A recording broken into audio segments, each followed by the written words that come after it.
The Waco History Podcast is sponsored by Brotherwell Brewery on historic Bridge Street in Waco. Cross the Brazos at Waco, ride hard and I'll make it by dawn. Cross the Brazos at Waco, I'm safe when I reach San Antonio. So thank y'all for sticking around.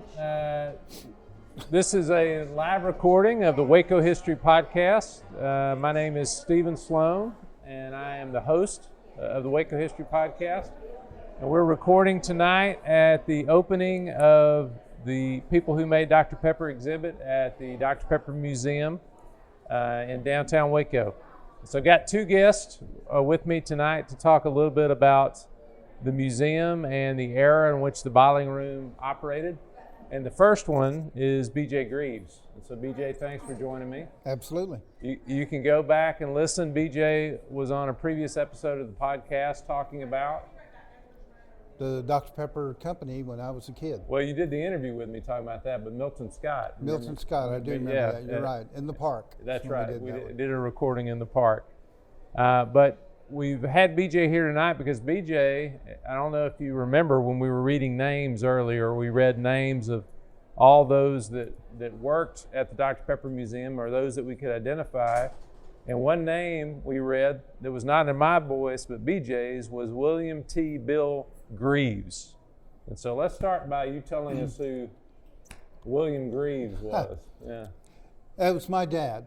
And he started working for Dr. Pepper in 1941, was absent from the company for 3 years during World War II while he was in the Army, but then when he was discharged from the Army in 45, he came back to the company, worked here in this building until 1977 when he retired. Mm-hmm. And so I would love to know your first memories of this building, and when you didn't have a job here, but kind of your early memories of coming in this space.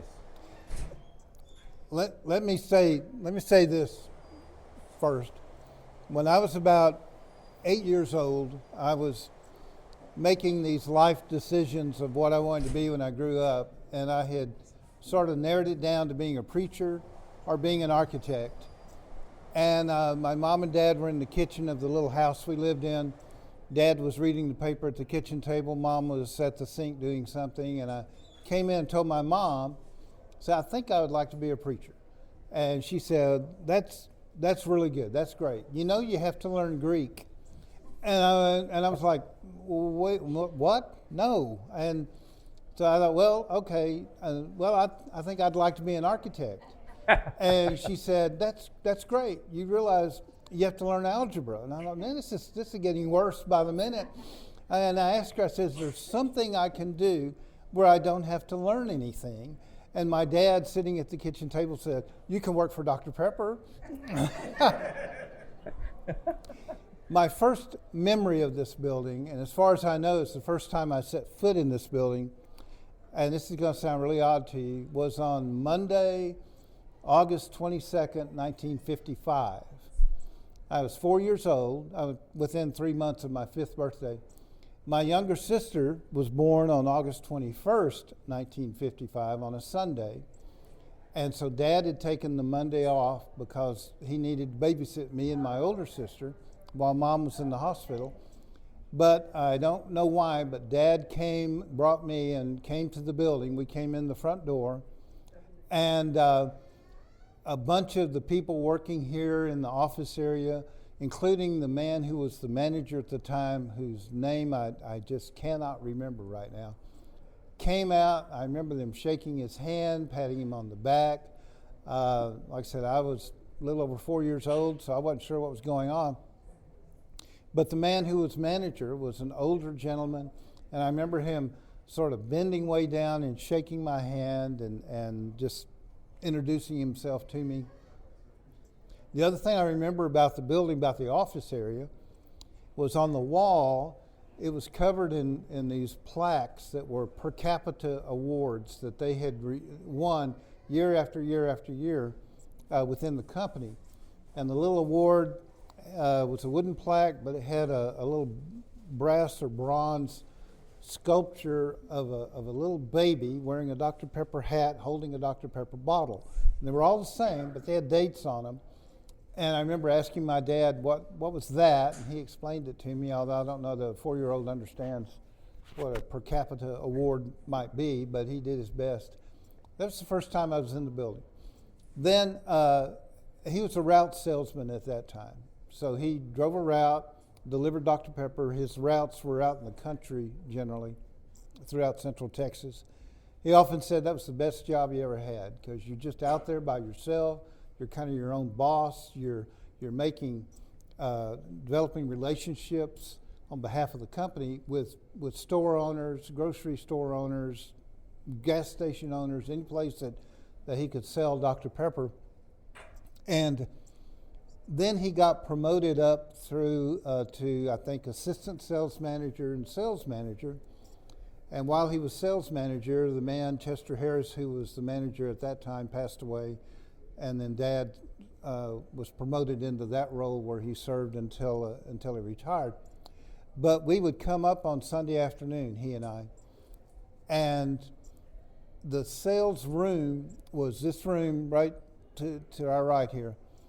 And every Monday morning, very early, all the route salesmen would meet, and Dad, as the sales manager, would go over their sales for the week previous, their quotas and projections for what they were expected to do on their routes for the coming week, and then they would leave, get their trucks, and go.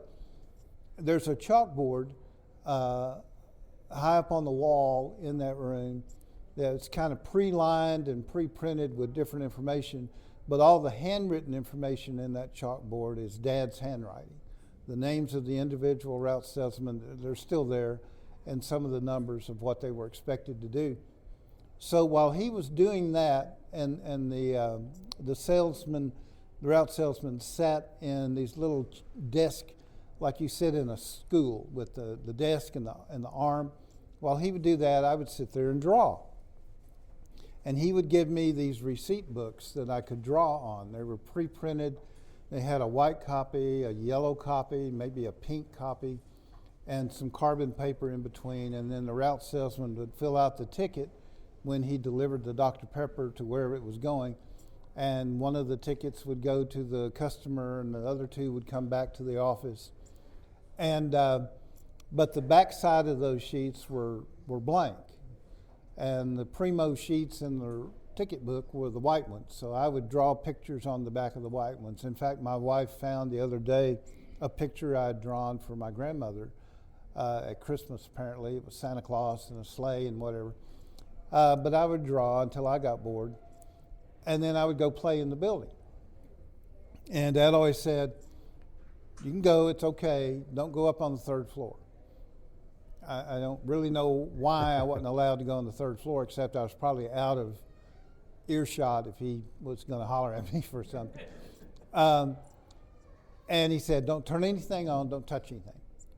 So I would leave and go up the stairs to the second floor, and you can't imagine what a temptation it was to not turn on something, not touch something, and not go up on the third floor. So I would just play and run around. Going up the steps right out here as you come in the front door, going up the little wooden steps, there was a hole in one of the risers about halfway up the flight of steps that I convinced myself was a mouse hole. It could have been just a knot that came out of the wood at some point, but I convinced myself it was a mouse hole. So when I would go up the stairs or down the stairs, when I got to that step, I would jump across for fear that the mouse would come out and get me. When we restored, and that's something, I got involved in this building as an adult, as the architect for all of the restoration, renovations, pretty much everything that was done to turn it into a museum. So when I got involved as the architect for this building in 1989, that riser with the hole in it was still there. And so as we were restoring, and the stair was in pretty bad shape. So as we were restoring, and the contractor was rebuilding the stairway, I had mixed emotions about whether or not I should leave that with the hole in it because it was personal history to me, or whether we should go ahead and return it to its original appearance. And we went ahead and returned it to its original appearance, as we were trying to do with all the rest of the building.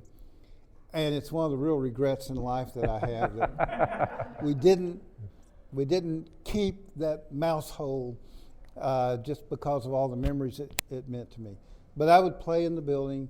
The railroad track on Mary Street had a siding that came right beside the building, and so on Sunday afternoons, there would be a train that would go back and forth, up and down the track, taking box cars up the way to different companies and retrieving empty boxes or whatever and bringing them back. And so I was into trains like any kid would be. So when a train would come by, I would climb up on a chair, because in that room, the windows are half moon shaped, but they're high. I'd climb up on a chair so I could look out the window and watch the train slowly come by, going each direction. I just had all kinds of neat memories of being in this building as a kid. And another thing that I noticed was there's a great deal of camaraderie among the employees. And not really, I mean, they all seem to be friends. And I've worked enough in my career to know that's not always the case, but it seemed to be the case here.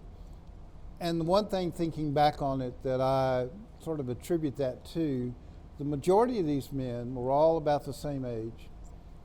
So they were all, at the time that I met them, most of them, if not all of them, were veterans of World War II or the Korean War.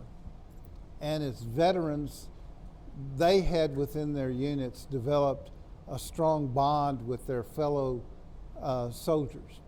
The way that you depend on somebody for your own livelihood, your life, your safety. And I think that carried over into that generation of men and the way they worked with one another as they got into their chosen profession. It was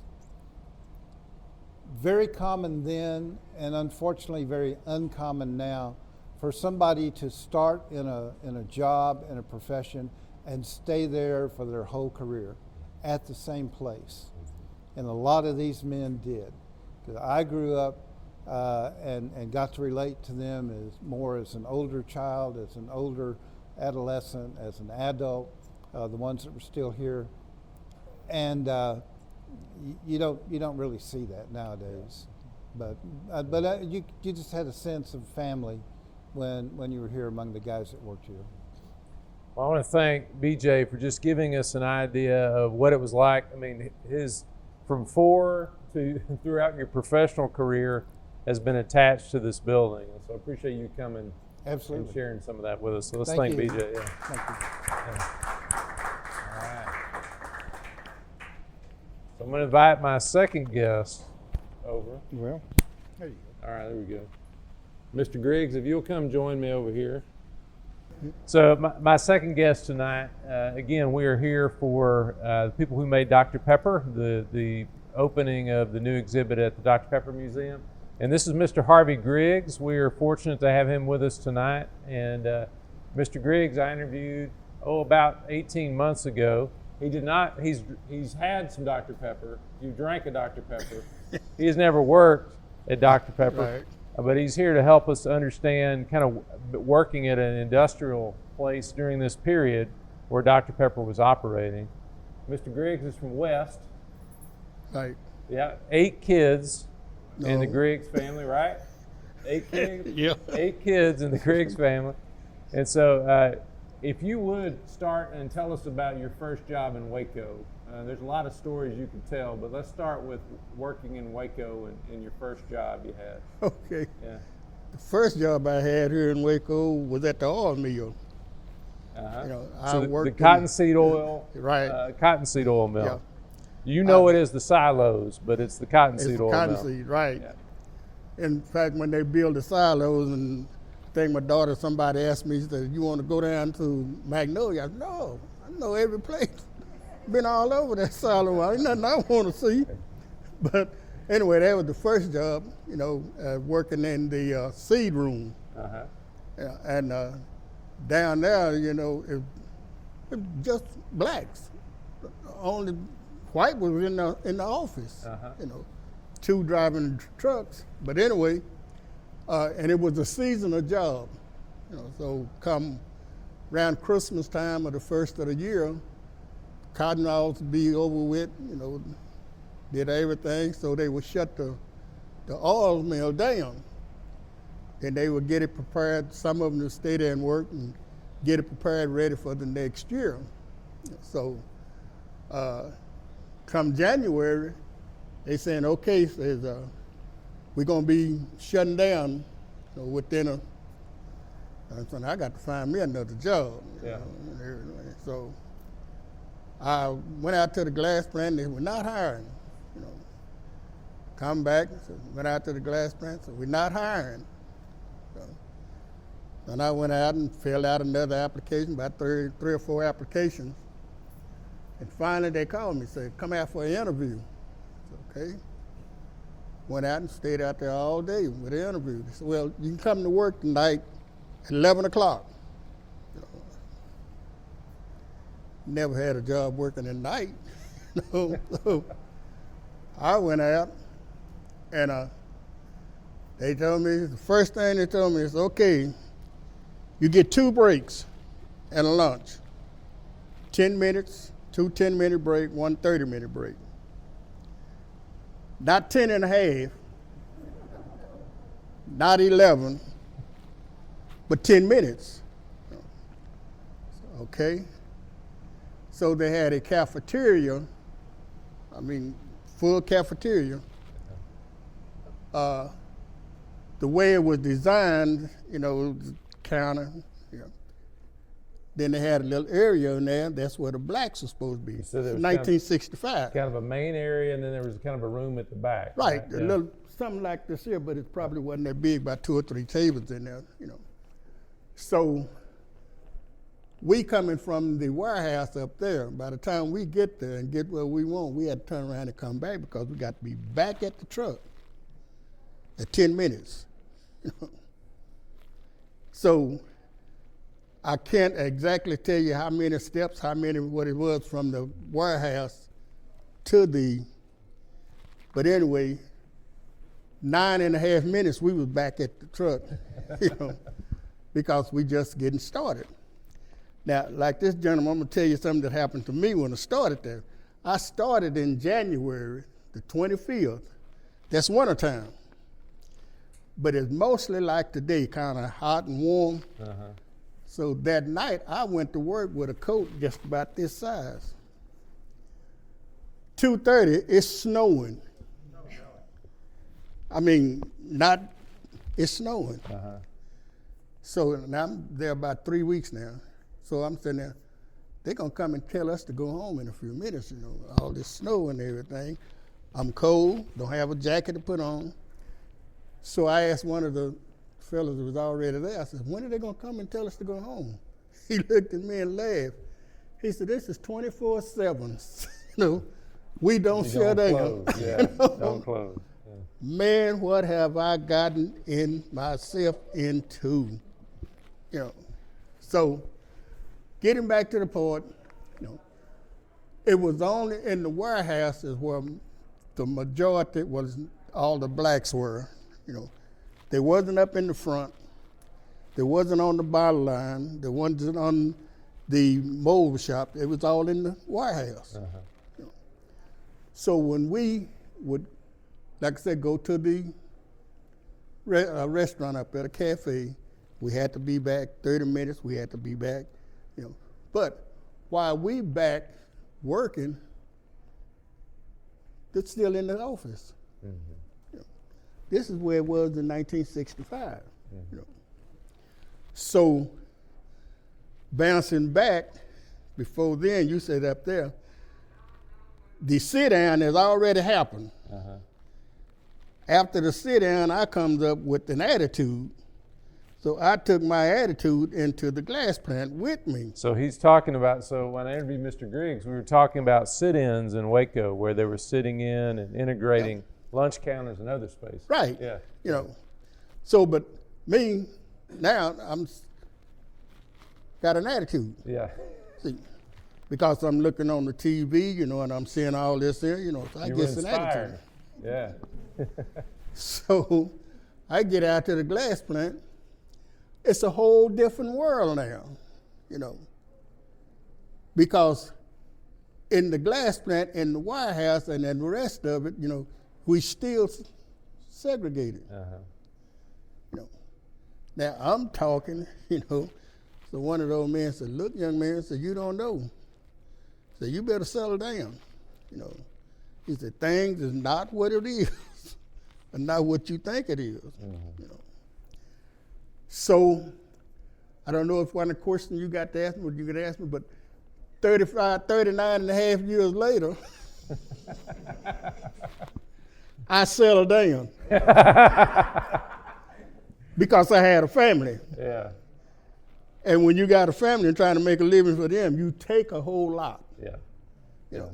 Yeah. So what are you saying? I took a whole lot in those almost 40 years, but I took care of my family. You know.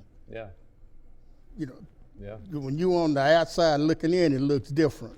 But when you in the middle, you know, it's a different story. Now, to wind it back down, you know, not to let you ask me questions and everything, I don't regret any of it. Uh-huh. You know, I enjoyed, I made a good living for the family and everything, and I learned how to deal with people, not on a black and white issue, but on a people issue. Yeah. You know, you said questions, you know, when anybody got into questions, you know, but that's my story of the glass plant. Yeah. Come to Dr. Pepper, I loaded up many bottles for Dr. Pepper. So now, now you told me when you started the glass plant in '65, the lunchroom was segregated. Right. But then tell me what happened when it integrated, when it wasn't segregated anymore. Well, okay, I think what I know, when we would go up there, you know, you could sit anywhere you want to. I'm not going to call the lady's name, you know, but anyway, she was one of the cooks out there and the servant. You know, so we got our plate and we went sit in the middle. So we started laughing, and she couldn't take that. Y'all need to get over in that corner where y'all belongs. You know. So we all looked, you know, where we belong, you know. And mindset, that's the way she thought. Yeah. You know. Yeah. But during then, I think we handled it well. You know, we just looked at her, you know, we kept going. But it took a while for them to get used to the blacks being anywhere. It took a while for them to even have blacks put in for jobs in different departments because it was only, blacks was only set up for, why, in the warehouse, why? It was no doors, so it was hot in the summertime and cold. cold in the winter. Yeah. You know. So when I got there, they had 2 blacks driving tow motors. You know, and the rest, you know. The rest doing more manual work. Right. Yeah. Manually work, you know. They had showers set up. They had one big, excuse me.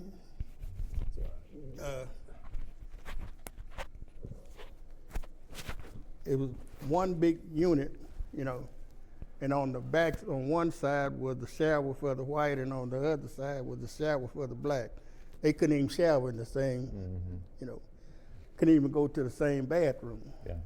You know. Yeah. So what, you know, when I started, you got used to it because it took from 65, I think it was 67 to 68 when it actually, you know, integrated. So there was 3 years. Yeah. But then they had men before me that's been there 15, 20, 30 years that put through, you know, and so as far as the integrated and segregated, you know, it took a while to get used to it. Yeah. I can remember when they had the first black females out there. They had 3 of them. And they told us in the warehouse, when you get up there, they got some colored women's working up there now. Don't you all talk to them. So when I get up to the cafeteria, one of those 3 colored women was my sister-in-law. So now, I said, now he crazy if he think I'm not gonna talk to my sister-in-law. You know. Yeah. So, but what they went through as an icebreaker for the females to be up there, you know, I just imagine it was a whole lot more difficult for them than it was for, because at least back there in the warehouse, we did have a few, you know. Yeah. So in a way, we got along, in a way we didn't. Yeah. You know, it was just a line, you know, you get up close to that line as long as you don't cross over. You know, and that was part of life doing then. You know, you can get up to the line, but don't cross it. You know. So how many years did you work at the glass plant? 39 and a half. 39 and a half years. They said, why don't you stay here another 6 months and get in 40 years? 39 is too long. You already stayed 6 months longer than you should have. And I didn't notice, you know, one of them is here, the black, he can kind of go along with what I'm saying too, you know. But anyway, I made a good living. I don't regret anything. You know, what I went through was a learning lesson, you know. Integration, you know, segregation, you know, and all, but all that's part of life. Yeah. You know. When do you feel like, in working in the space you worked, that you were getting equal opportunities? Like, when do you feel like that came along, or do you ever feel like there was a time where? To be truthful, I guess I can say when I became the president of the credit union out there. Yeah. And when was that? That was, oh man. Sorry. 1990s. Okay. I served as the president for 17 years. Okay. And I guess the reason why I'm saying then is because it seemed like I was more in control than being controlled. Yes. You know. Yeah. I was able to tell and to not manipulate, but manage people's, you know. Yeah. And then, you know, sometime when they thought things wasn't going like they wanted in the credit union, then they had come to me, you know. So it made me feel like I was, like I say, in control. Yeah. And I was. Yeah. You know. Yeah. So I went into the maintenance department. I had practically a department that I was the only maintenance guy down there. You know, we was on call 24/7. You know, so if anything went wrong, then I had to be the. Yeah, you were the guy that called. That was it. Yeah. So I felt kind of in control down there. But like I said, when I became the president of the credit union, it really just, you know, not 99 anymore. Yeah. 99.9. I was the man. Well, Mr. Griggs, that's all right. Well, Mr. Griggs, I appreciate you sharing some with us, because and you hadn't told me that story before about the credit union. So I appreciate you telling me that. Well, you didn't ask me. Yeah, I didn't ask you. You would have told me, right? Well, let's thank Mr. Griggs for sharing with us tonight. Thank you. Thank you. Don't get away without this. All right, thank y'all so much for coming out for the live podcast recording and the exhibit opening. There's probably food left somewhere, so.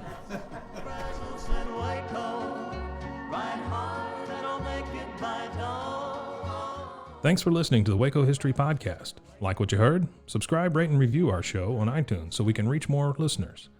You can find show notes and info on every episode at wacohistorypodcast.com, and more info on Waco's past at wacohistory.org. Our theme music, used with permission, is Cross the Brazos at Waco, performed by the late Billy Walker, For more info on Billy's music, go to billywalker.com. Thanks for listening. We'll see you next time.